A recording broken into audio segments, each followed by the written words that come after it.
নমস্কার, সোমা টুইন্স ব্লগে সবাইকে স্বাগত জানিয়ে নতুন আরেকটা ভিডিও শুরু করছি। আর আজকে আরেকটা পুডিং বানাচ্ছি আমি। সেই পুডিংটা কেমন হয় দেখুন। 2 কাপ দুধ জাল দিয়ে রেখেছি, কিন্তু এখনো জাল দিয়ে রাখিনি, মানে এখনো গ্যাস চলছে। আমি উপর থেকে সরটা তুলে নেব, সর দেব না, কারণ সর দিলে ছেলে মেয়ে কেউই খায় না। এবার দুধ কিন্তু জাল এখনো চলছে, দেখুন একদম গ্যাসটাকে কম করে রেখেছি। এবার এর মধ্যে এতটা দিয়ে দেবো চিনিটা দিয়ে দিলাম। রোজ রোজ বাচ্চাদের চিনি দিই না, কিন্তু যেহেতু এখন তারা বেশি এইটার প্রতি, এই জেলি বানিয়ে দাও সেই জন্য চিনিটা দিতেও হচ্ছে। Yes coming. এই যে এর মধ্যে চিনিটা দিয়ে ভালো করে ঘুটে নেব। চিনিটা মিশে গেলে ভালো করে এর মধ্যে দুধটা কিন্তু ফুটছে, এর মধ্যে আমি এতটাই আগার আগার পাউডার দিলাম, এতটাই।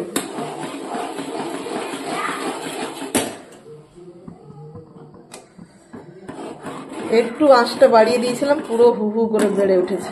আগার আগার পাউডারটা দিয়ে ভালো করে একটু ঘুটে নেব। দুধটা উথলে পড়েছিল, আমি সেই সময়ে চামচটাকে ছেড়ে দিয়ে গ্যাসটা অফ করতে গেছি। এটা আগার আগার পাউডার দিয়ে সাথে সাথে ভালো করে গুলে দিতে হয়, নাহলে মানে ভেতরে একটা ডো হয়ে যায়। আমি ভালো করে ঘুটে দিয়েছি। গ্যাসটাকে বন্ধ করে দিলাম।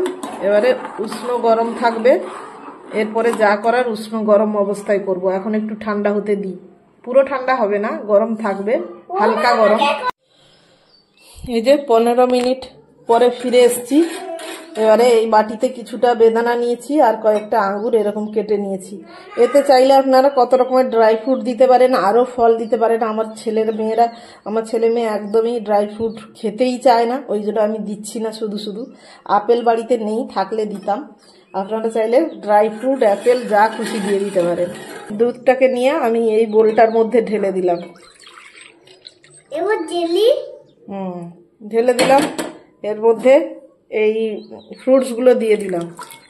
এটাকে নর্মাল টেম্পারেচারেও রাখলে হয়, যেহেতু আগার আগার পাউডার, আর না হলে ফ্রিজে রাখলেও হয়। আমি ফ্রিজে 10 মিনিটের জন্য রেখে দিচ্ছি, 15-20 মিনিটের জন্য রেখে দিচ্ছি। তারপরে ফিরছি, দেখি কি হয়। 15 মিনিটের জন্য এখন টাটা। পুরোটাই জমাট বেঁধে গেছে, দেখুন পুরো জমাট থকথকে হয়ে গেছে, জাস্ট সুন্দর সুন্দর সুন্দর।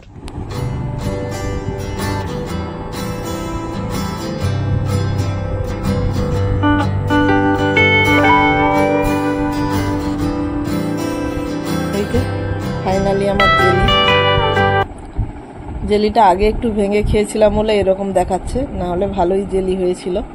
ছেলে মেয়ে ফ্রুটস অতটা পছন্দ করছে না বলে খাচ্ছে না, পুরোটাই খাচ্ছি আমি। আর আমার তো এটা ভীষণ ভালো লেগেছে। প্লেন জেলির থেকে এই ফ্রুট দিয়ে যে দুধ দিয়ে বানিয়েছি, এটা আমার খুবই ভালো লাগছে।